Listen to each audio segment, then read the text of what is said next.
A good way of describing what we're doing when we sit, meditate,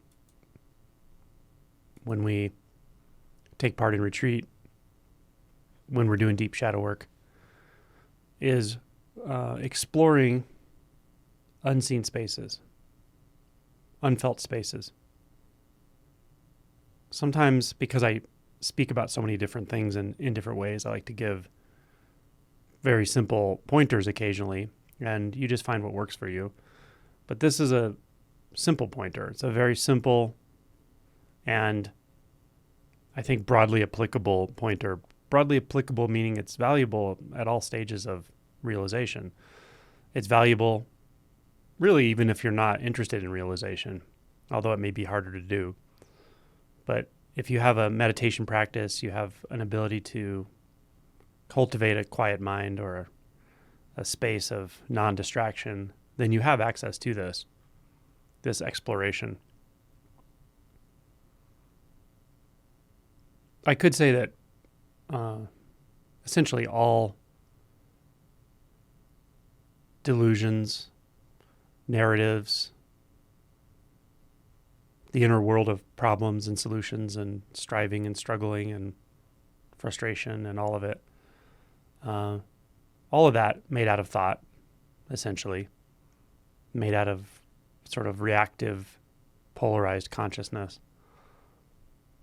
is, it seems, a response to these unfelt spaces in the body sense.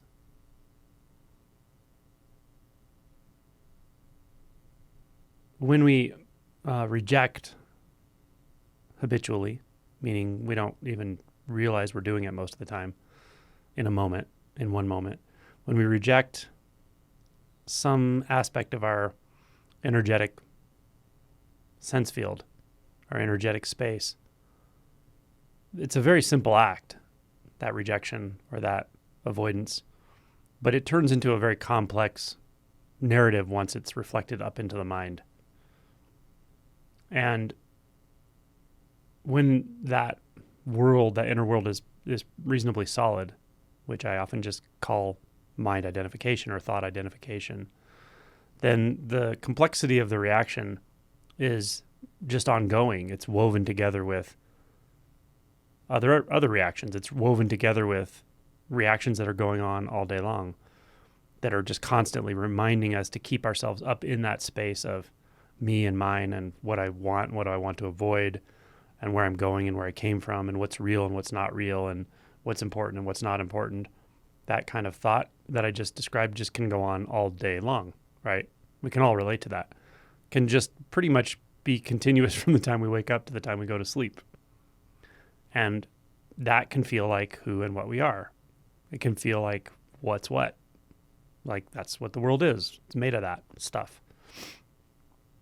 And even though we have five senses, which are five open gates to unfiltered reality, always, all the time, continuously, that bounce and that weaving together of a complex inner world is really good at not noticing it. It's amazingly good at not noticing it.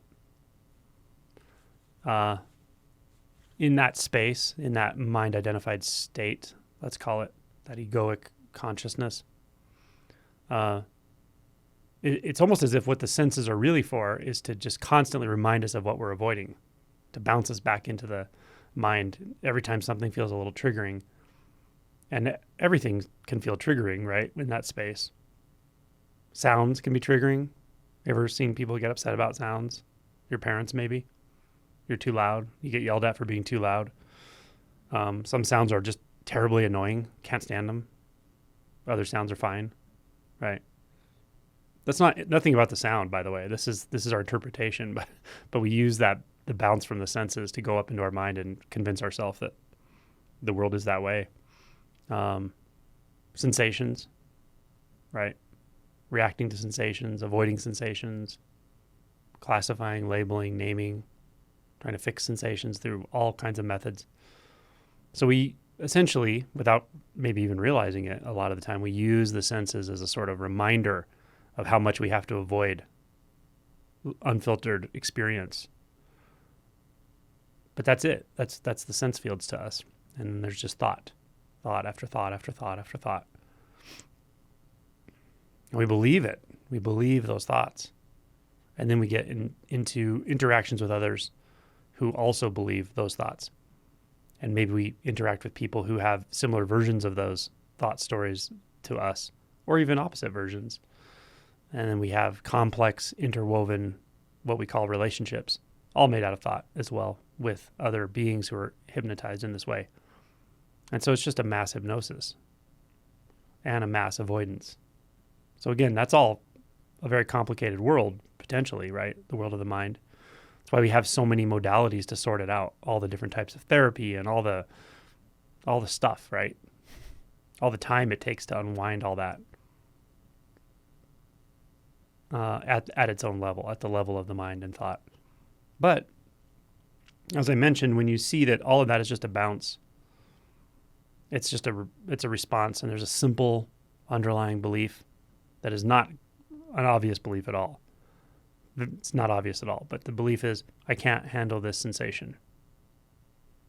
I need to bounce out of this. This belief is not just something you'll see one time. You'll see it again and again in different spaces. You'll see it, meaning you'll see it behaviorally in different spaces within the sense field.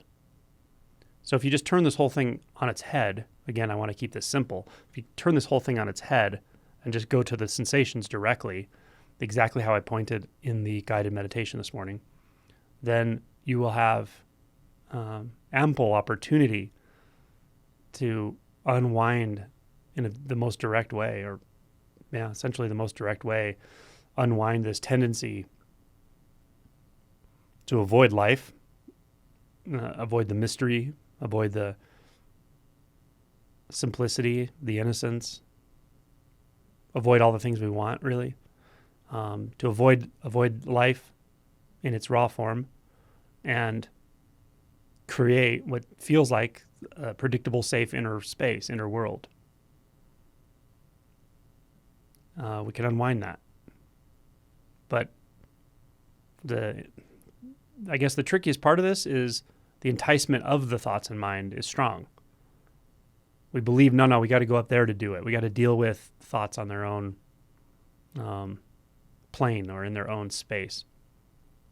And about the best you can do that, in my experience, is the way I point when I talk about meditation with unbound consciousness or in unbound consciousness. There's going to be time when attention's just in that space. There's not much you can do about that. And we can meditate in that space. We can learn to do that. I think it takes some time and some insight before that's clear. But ultimately, we will drop deeper into the energetic space that is not of the thought realm.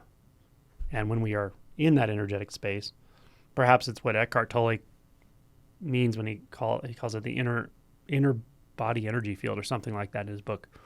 But in that space, in that sensing space, magic happens, really. But it's really a surrendered process because you're not in control of it. And that's okay. You don't have to be in control of this. That's the beauty of it. It's rather natural. But when we feel that we're not in control of something, we have a lot of coping mechanisms, quote unquote coping mechanisms, that bounce us right back up into our head.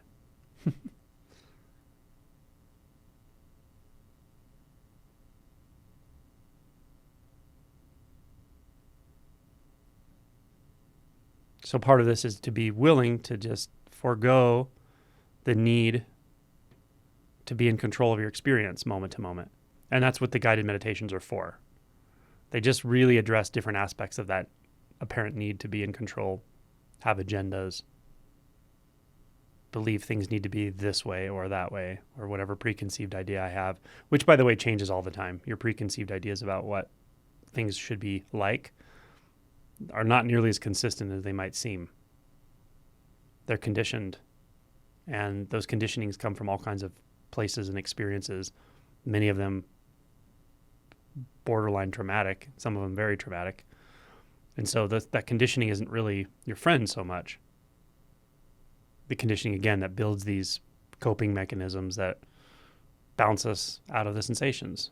It's not safe to feel. We get that message in a lot of ways. It's not safe to feel, right? We get it through being traumatized, through being abused. Sometimes we just hear it overtly. Like, as a child, quit crying. Whatever you're feeling, quit being restless. Calm down. So we're taught that we can't trust our own sensations, our own bodies.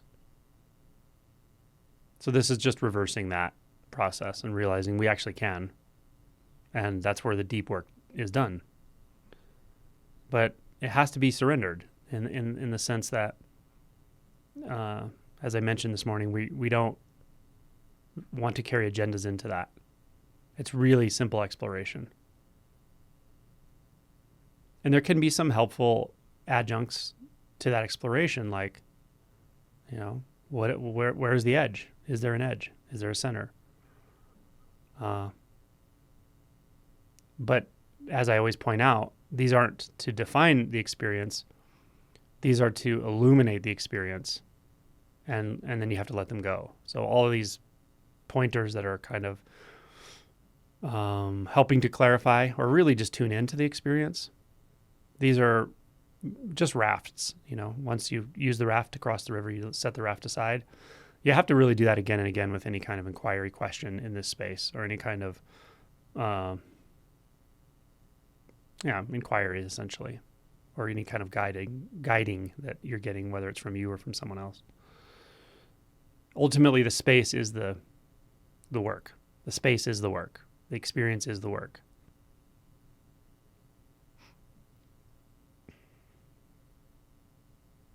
Now, I'm reminded by a couple of different methods recently that's for some people, and I think this was me actually years ago. I'm pretty sure it would have been maybe before I learned to meditate the first time. But there are some people who, when I talk about this, when I say, okay, go put your attention into the body sense, they actually don't know what that means, right? For many of us, that sounds silly, but I think for many people, it's true. Like at first, you just don't even know what do you mean, put my attention in the body? What? Like, where's the body? The body, it's an idea almost, right? Like, oh yeah, I know I have hands, but you don't get out of your head. You're still in the thoughts. You're in the imagining of hands. You're thinking about hands. You're thinking about feet. And you're thinking about what do I do with the feet? I don't understand what feet. There's the energy in the feet. Is this right? Is it like this or is it like that? And like the thoughts are just so continuous that your attention won't really drop into those sensations for some time. And that's okay if that's the case. But I would suggest if you are that person, maybe no one listening here is, but I know some people out there have this experience because they tell me. If you have that experience where these kinds of guided meditations that help you explore the sensations, they just don't work, or you really don't get it, or it just puts you in your head or something, that's okay. You can certainly learn it. The suggestion I would give then would be do something that's somatically sort of brightens up the somatic experience. So we did a movement practice at the Kentucky retreat, and one of the first things he did was we're tapping on our body. Not tapping, we're like slapping the body, right? It's part of, I think it was Qigong we were doing. Anyway, but it's to sort of wake up the sensorium, or however you want to say that. But really the effect it has is to just put your attention in the sensations, because you're kind of causing your body to feel sting, the sting of slapping your own body. Cold plunging, perhaps, if that's what gets you in your body, maybe just do that. I think breath work is pretty good at it, because it tends to, through various mechanisms, cause the mind to calm or just, settle, and it causes the body to start to feel a lot of sensations and tingles and so forth. So some of those modalities may be helpful to bridge this gap between, like, I don't know how to get to my body. I don't even know what that means to put attention in the inner energy field or in the sensations purely without thinking, to bridge it between that and being able to actually do it. You definitely can. So I would consider something that's a pretty direct sensory modality. Consider movement practices, but if you're that kind of person like I was, I think movement practices probably wouldn't have worked for me back then either, because like trying to dance or something when you have that kind of heady experience, it's like you don't even understand what it means to like let your body just move with the music. It doesn't compute. You're like, wait, what is that? What? So I'm not sure if sort of intuitive movement type things would even work in that space, but they might. But I do think that the physical sensation, like actually causing physical sensations in the body, I think in the extreme version, maybe this is why people who are really emotionally suffering when they're teenagers and so forth, they cut themselves and things. Like I think people do extreme things to make themselves feel. But that's of course an extreme version of it. But I think that's probably part of it is there is something in us that wants to feel, and we don't know how because we've been pushed so far into our head through trauma, through conditioning and all that. So yeah, I mean, if it's, slapping your skin to kind of feel that, to tune your attention into it. And sometimes it's just as simple, I'll tell people, as feel your feet on the floor. Do you feel where your foot is literally contacting the floor? Can you feel it?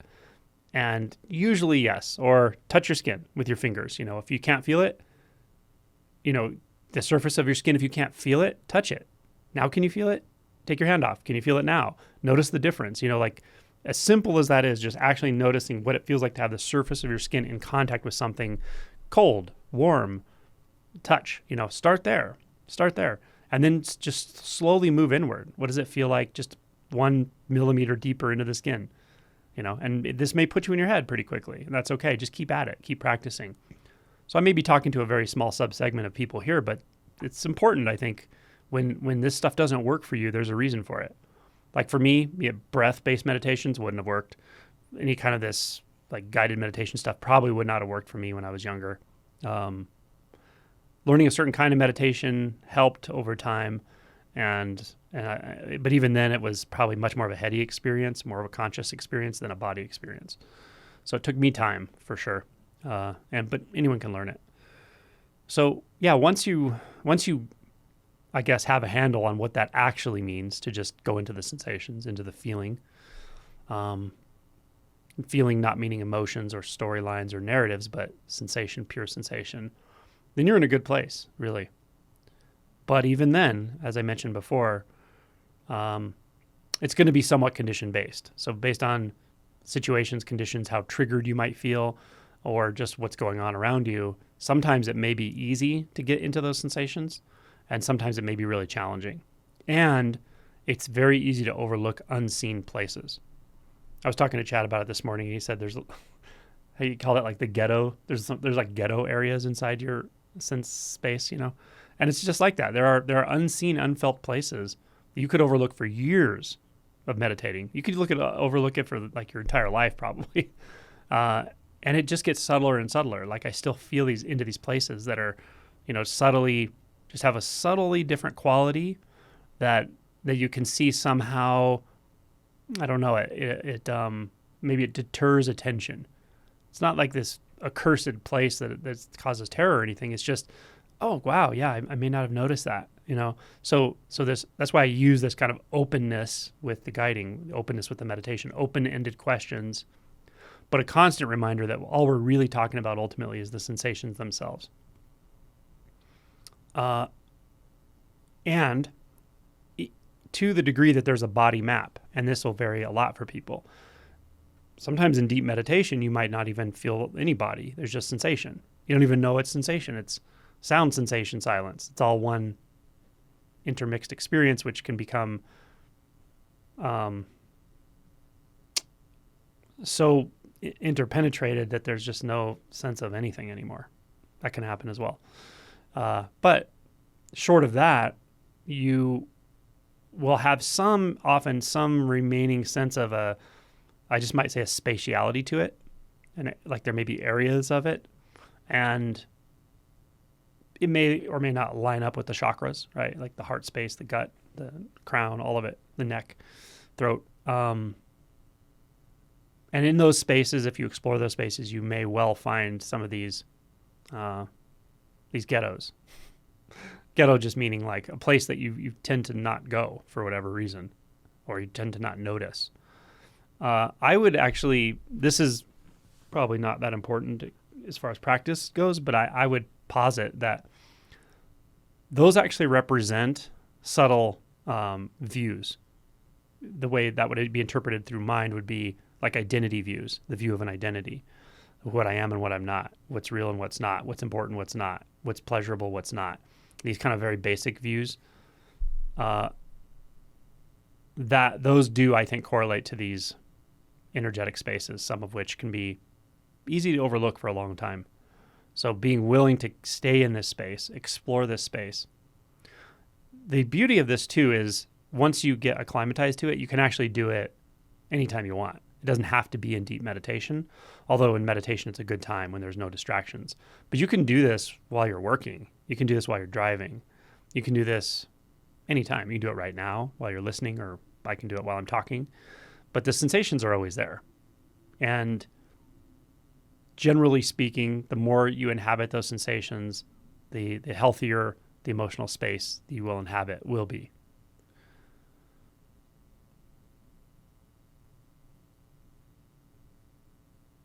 When this gets, when you're doing this kind of exploration, you've had a lot of trauma, or you've had any trauma, but you know that experience, the trauma response, something that when you're exploring these spaces, something just gets supercharged, very hot.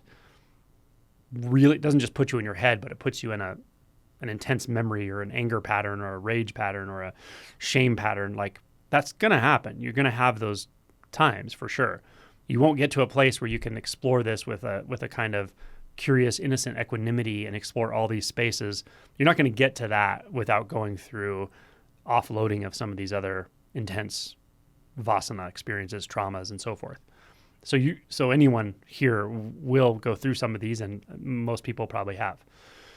So I just want to give advice on those specifically as you do this, because as I said earlier, I want it to be very simple. I want it to be a simple advice, and it is. But I don't want to leave things out, because you can get blown out by those experiences if they surprise you, or if it just totally makes the entire ability to feel the body collapse. So as I said, these shadow spaces, these inner ghettos, I love the term. I gotta trademark that to Chad though, because I can't take credit. But these spaces, these shadow spaces, are a bit unpredictable in this way.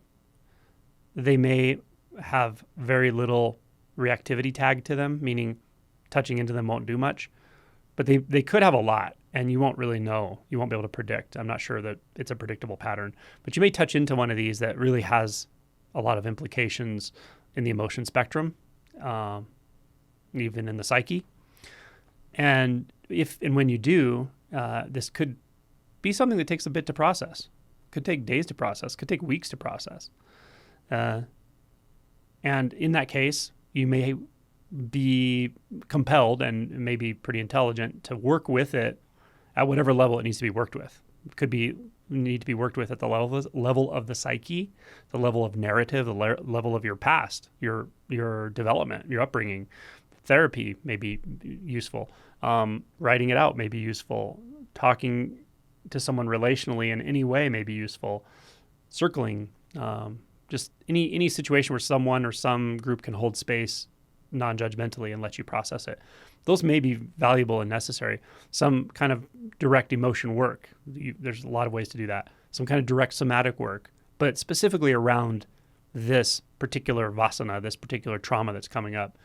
And it may also just be an emotion, meaning you may not be able to identify a specific trauma or anything, but there's just this intense grief suddenly, or an intense feeling of shame, actually.